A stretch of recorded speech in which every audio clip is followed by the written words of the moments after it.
this job? It was an exciting week. We were preparing our team for a big conference championship game, and at the same time, late in the week, in discussions with a couple of places, and just really felt like it was a really good fit and really exciting opportunity for us, and wanted to finish this thing off yesterday with a second championship here in 3 years at FAU, and now I'm putting the covers on the boat right now here and going to the airport to fly to Ole Miss. Now, when you look at this Ole Miss job, Lane, your head coaching jobs in college football previously have been at programs with some history and some tradition. Now, Ole Miss is in the SEC West, Alabama, LSU, Auburn in there. What makes you believe that Ole Miss can ascend and be a power in that division in the SEC West? Well, I do believe there's history there. I mean, we just saw it. Well, it was at Alabama for 3 years with Coach Saban on that great run there. And we only lost 2 regular season games, in 3 years combined, and both of those were to Ole Miss. So we were able to see firsthand, what a great program it was, and coaches have done a great job there before, and so excited with a lot of young talent to get up there and start working with them. What will be the key as you try to start assembling your staff? How will you go about assembling your staff?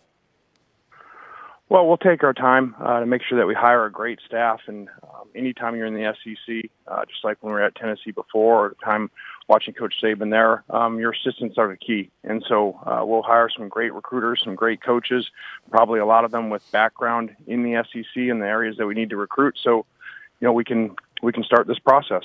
How many guys do you have committed right now to join you in Ole Miss? I don't know that exactly. I mean, we're in conversation with a lot of people. This is, like I said, we just played the game yesterday, and we're not going to rush, and just do things really fast. We want to make sure that they're done right. So, I would expect, in the next 48 hours, we'll have a number of them done. Okay, Lane, as you look at this, this has been an opportunity for you to rejuvenate your career. The success that you had at Florida Atlantic, obviously the stopover at Alabama, and the success that you had as the offensive coordinator there. What does this mean to you personally to get another opportunity, Power 5 job at Ole Miss? Well, first off, it happened with help from a number of people, and going back to over these last 6 years since the USC. Started with Nick Saban in the 3 years there, and everything him giving me that opportunity. What I was able to learn from him is how we're able to come down here, and then giving us a chance here at Florida Atlantic, so we could put together a winner like we did the 3 years here. So very grateful to all the people and the players along the way that helped us get to this point. How are you different personally than you were when you were a head coach at USC, for instance? Well, I think maturity and experience. As you continue to coach more and be around Coach Saban was great for me to see how he runs things and how he does things. And so I think before I just approached things more as, offensive coordinator, head coach, X and O's, and how do we win games, how to recruit players versus the development of players off the field now and relationships with the players and people around the program. Probably a lot different than, say, 10 years ago. What are you looking forward to the most about those head-to-head matchups you have coming up with Nick Saban and with Ed Orgeron, another guy with whom you have some history? What do you anticipate those being like for you? Well, this move was about that. This is the SEC, and there's college football everywhere, and then there's the SEC, and there's nothing like it. And the fan base, the energy, the game day environment. I loved our time here at FAU, what we were able to do. But the one thing that was missing was just that feeling on game day of that you're going against the best players, against the best coaches in the world every Saturday. And so every day is game day. Have you ever been to the Grove game day? Did you get a chance to take a peek?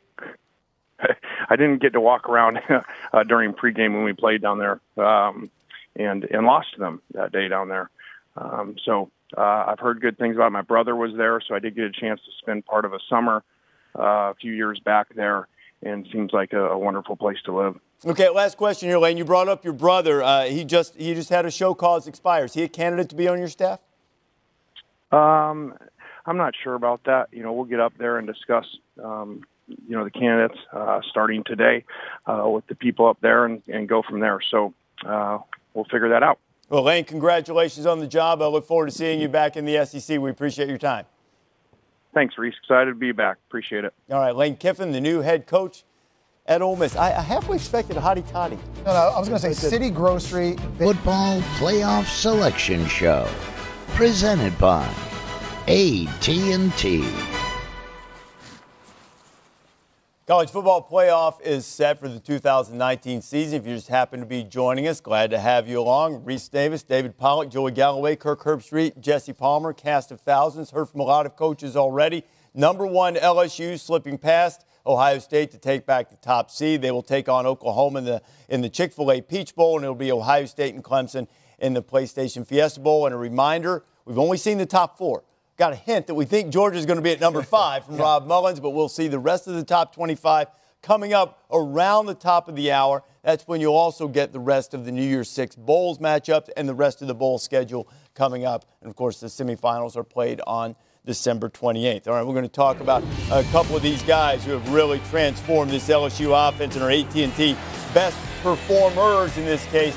Couple of 1,000-yard receivers for LSU. Justin Jefferson, 88 balls he caught this year, and Jamar Chase, nearly 1,500 receiving yards off the gifted arm of Joe Burrow. And this is all the result of the summer of 1,000 catches.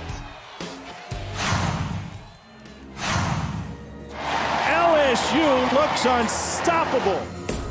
This offense, what doesn't get talked about is the group of wide receivers that they have. Drops were an issue for us last year, and that comes with young receivers. We had true freshman, true sophomore, all playing for us. Burrow on target, and it's dropped. It was a catchable ball. Last year, we did not catch the ball very, very well. And I asked Joe Brady and Mickey Joseph, I said, tell them to catch the football this summer, and they came up with the 10,000 catches. We're trying to build a culture of execution here. It's not about, what you do, it's about how you do it. We're not looking to put on a show at LSU, we're looking to put on a clinic. I don't even know how he made these drills up, but catching behind the doors. We're behind it. This many hours in, especially this time. Carry the 1, carry the 0 in this case. Catching the ball behind a door swinging open, too. What's the most bizarre drill you did? I'll be honest with you, I've never heard of the door swinging open. We did used to so many balls you could hold and catch at the same time. Yeah. You know what I mean? Like you just start tucking them under your, one between your legs, just try to keep catching balls. But the swinging door open and the goggles, that's new school stuff there. They got that jugs machine too. You saw that thing too, like can do angles and all. It's nuts. And you can appreciate this thing. I really enjoyed listening to Joe Brady tell me about early in the year. Was here he comes in with Steve Insminger, got a new quarterback. He's trying to teach this new system to the buy-in from Joe Burrow, because the coaches aren't around in the summer. And you try to get guys like Joey to come throw with you, and hopefully they show up and do that. But sometimes they don't. Anyway, Burrow, what he did, he said that they ran not just working on those drills, but they ran so many routes. They could almost do those routes in their sleep. Yeah. And they got into the game, and it was just easy. No matter if it was man, cover 2, cover 4, whatever coverage they're in, boom, they had that timing and rhythm down. That's a great point, because the timing and chemistry between this group of receivers and Joe Burrow, that's been palpable. You can see that jumping off the screen. And obviously, they've done a great job recruiting the talent, right? Jefferson, Chase, and Marshall, who's 6'4", and Moss, Randy Moss's son, who's an excellent tight end. But then for them to kind of fit into this offense and the new schemes and the formations, and you see a lot of bunch and a lot of empty and stack releases, giving these athletes clean releases to get out into their routes. The timing, as you mentioned, on all the new RPOs and the scramble drills we've seen, they always seem to be on the same page with Joe Burrow once he takes off. Now, it helps to have the most accurate quarterback in college football history. Every throw is hitting you right here, or it's hitting you right here. He's completing 78% of his passes. But this receiving group, that has been a matchup nightmare for every defense that's had to face them this season. I say everybody does this offseason. Like they're not the only team that goes. But the buy-in, I think, is pretty unique. Yeah, and everybody. I think the system has just allowed them all to flourish because they all know their answers. And we see a lot of offenses across college football that if you do this, if you can take away this, they struggle a little bit. Yep. Well, if you take away this, they do this, and you take away this, and go there. There's so many different pieces and so much of this offense. But I will say this.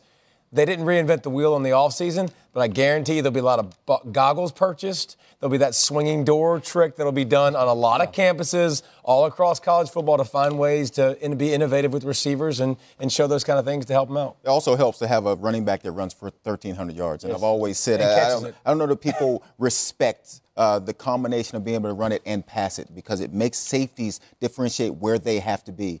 And I've always appreciated as a receiver, if I had a running back that could go the distance, that could get us 1,000 yards, then the safeties have to either be in the box or out of the box. And that clears things up for your quarterback. It clears things up for the routes you run. And it just makes your offense tough to stop, because now all of a sudden you put defense in a position where they have to pick and choose which one do we want to take away on this play. And then offensively, we just take what the defense gives us. That's what that comes from. Our ability to run it and pass it. Now all of a sudden you choose, and then we're going to choose to hurt you with what you're taking away. And it's all pieces of the puzzle. And it just seems like in their biggest games where they've been challenged the most, Auburn, Florida, Alabama, SEC championship, Clyde Edwards-Helaire takes on a bigger and bigger role, because everybody prepares for LSU. They think, we're not letting Burrow beat us today.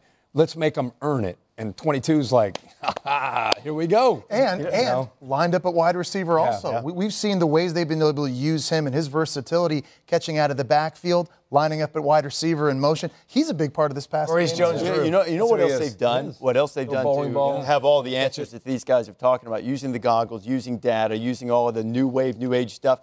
They know, for all of their receivers, all of their players, which direction they see the ball better coming from. They've measured it through the goggles. They know if you run a slant when you're lined up on the left, if this eye gets bigger and better. Now, they can't give away tendencies, and they don't have to use it. Whatever. But they have that. They have it at their disposal. It's crazy. That's all I'm saying. They have it when your quarterback puts it right here, you can see what both eyes. That's true, too. Just get open and catch the ball. Whatever happened to that? Analytics, baby. We're in a new world. 2019. We're all getting older.